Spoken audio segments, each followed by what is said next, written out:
بعضی چو اما دوسوی چه هات یعنی عب خطرین لسر گلان لسر جنه لسر جواکی گشتی جهولی رابو رانه بو جبو یکی سروکاتی اما بحث آتش تگید که یعنی یا راستی مثلا پرگالا باکور روجلات سوریه یعنی روجاوا ذاتاً حتی نها یعنی گلج قتلیامان خلاص کرن یعنی میناک مثلا هم بفکرین روجاوا شورش روجاوا برا نبیا عجباوی چی بیا مثلا وی سوریه که چوا درکتا میناک مثلا یه چیز علویا بهاتا و چیز ازدیا بهاتا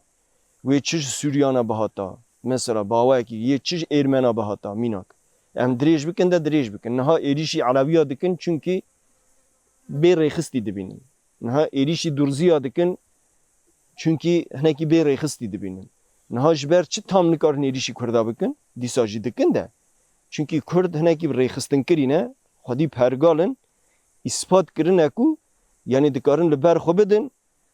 و یعنی جبوی جیان آزاد خو همو فدا بکن جواکو دولت هف قاس جبوی نبن یعنی رکبری هف جبوی به هف دور هف قاس شر نکن شر به انجام ندن شر کو تنی دبا صدما وندا بکه و وندا بکه جبوی اف تشتا چه نبه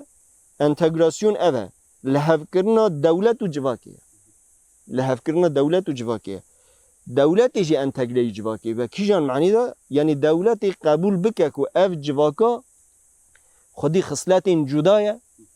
و ما فینوی خو ifade کرنی هیا خو ifade کرن مثلا زمانی وی هیا مثلا پرورده وی هیا مثلا خو ریوبرن وی و هر وقت نو هر وقت خو ifade کرن یعنی تنی چند پی وین زمان نینه